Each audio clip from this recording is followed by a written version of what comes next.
Child sexual abuse. These three words send chills down our spines. They represent a horrifying reality that many children face silently. It's a violation of innocence, a betrayal of trust, and a scar that can last a lifetime. We often imagine abuse happening in dark corners, perpetrated by strangers.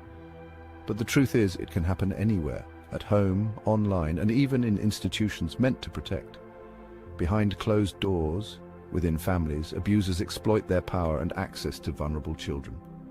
The online world, while offering opportunities, has also become a breeding ground for predators who use anonymity to groom and exploit. Institutions, from schools to religious organizations, have tragically failed to protect children, sometimes even becoming complicit in the abuse. The impact of this abuse is devastating. It can manifest in emotional distress, self-harm, substance abuse, and lifelong psychological trauma. These children, robbed of their childhood and burdened with unimaginable pain, deserve our unwavering support and a promise for a safer future. We often turn away from this uncomfortable truth, but we can't afford to stay silent any longer.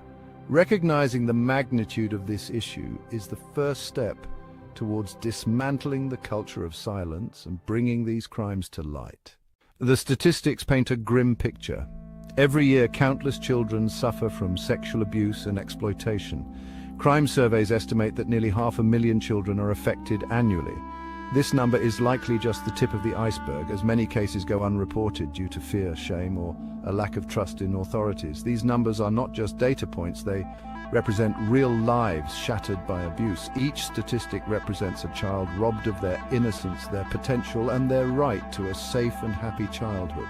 The magnitude of this problem demands our immediate and unwavering attention.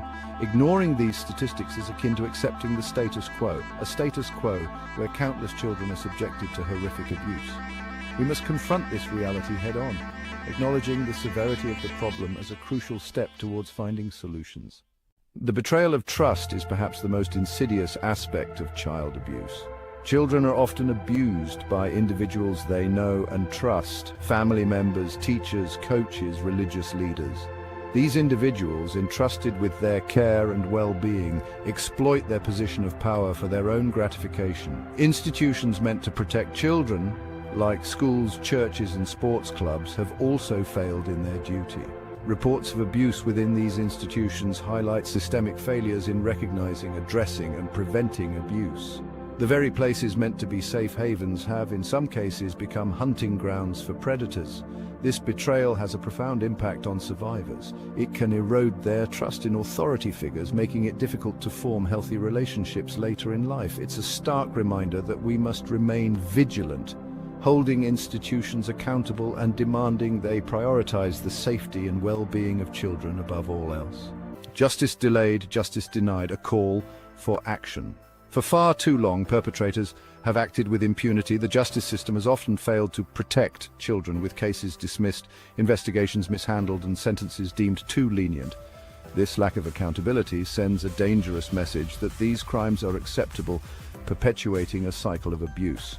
Supporting survivors is paramount. They need access to counseling, therapy, and support groups to heal from the trauma they have endured. We must create a society where survivors feel safe to come forward, knowing they will be believed, supported, and treated with empathy. Punishing perpetrators and supporting victims are not mutually exclusive goals. A robust response to child abuse requires both: holding abusers accountable for their actions, while providing survivors with the necessary tools and resources to rebuild their lives. Turning the tide government takes a stand. In the face of this crisis, the government has announced bold new measures. Mandatory reporting laws will require individuals in positions of authority to report suspected cases of abuse, ensuring timely intervention. Grooming, a tactic used by predators to gain a child's trust, will now be considered an aggravating factor in sentencing, leading to harsher punishments. Furthermore, improved data collection will provide a clearer picture of the scope and nature of child abuse.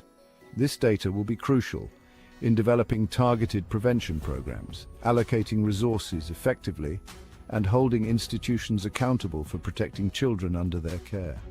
These measures, while a significant step forward, are just the beginning. We need to foster a culture where speaking out against abuse is encouraged and supported. The bravery of survivors who come forward to share their stories must be met with our unwavering belief and support. Their voices are crucial in driving change and ensuring that no child suffers in silence. Only through collective action, unwavering commitment, and a refusal to turn a blind eye can we hope to create a world where every child is safe from the horrors of sexual abuse and exploitation.